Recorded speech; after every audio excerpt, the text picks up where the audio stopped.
Here we are at the Boys Republic 2018 Auto Show.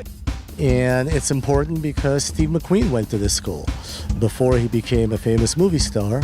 And all throughout his life, he supported this school with the charity. And there's even an organization that was started called Friends of Steve McQueen. And every year they put on a fabulous car show right here in Chino Hills at Boys Republic. And we are in the Myers-Manx section, proudly featuring the original 1964 Myers-Manx. This is the one that made that first Baja run, all 1,000 miles, thanks to extra gas tanks that Bruce mounted on the sides and on the front. And the car is still running strong. Look at this. It's clean, it's tight, and it still runs.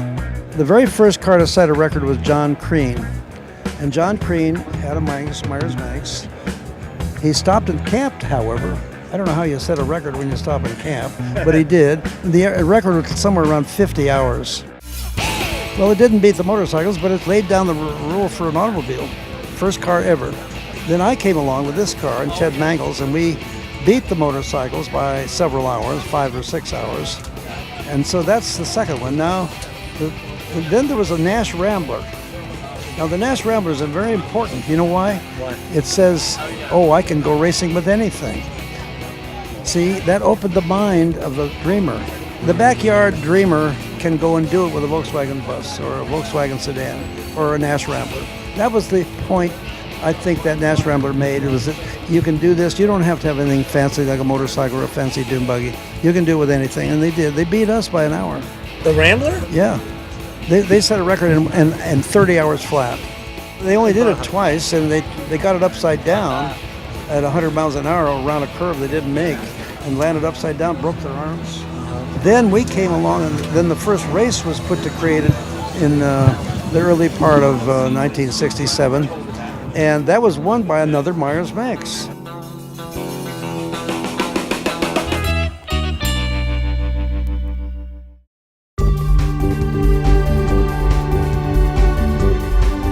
How do you guys like the show? Oh, we love it. We come every year. Mate, can you believe, when's the last time you were here? Last year. And And the year before. and you've seen our growth. I mean, this growth is amazing, and it's all revenue. So. Yes.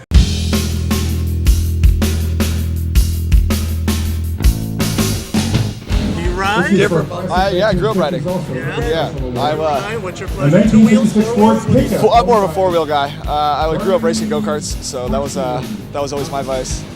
You ever go down to Baja? I haven't been down to Baja. That'd be my goal. I'd like to do that one year. I don't know if you remember when we talked to you last year briefly, and you told us about your experience of driving the Baja Boot. Yeah. A little bit. In fact, it's so funny. I just drove it. The guy that owns it, Mr. Glickenhaus, Jimmy, he invited me out. I call him Mr. Glicken. But I did drive it down to Mexico before it was in his hands when I did the Baja 1000. And I know it was Buddy Kitts who originally put Steve McQueen into 4 wheels onto the boot. That's right. Before that, he was only racing motorcycles. That's right. That's That's absolutely true. You ever had a chance with him to ride in the desert? No, I raced go-karts with him, Keenan Wynn, Clint Eastwood, Paul Newman, and I was the new kid. I was the kid, right? They just picked on me like that. One thing about Baja, I was there first.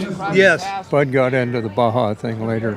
And it was Bud's idea, and Bud presented it to Triumph, and Triumph says, oh, bullshit, we don't want that. So he gave it to me, and I sold the guys on Honda. Yeah. And that's how Baja got started. Hi, I'm Peter Fonda, and you're watching Baja Sun.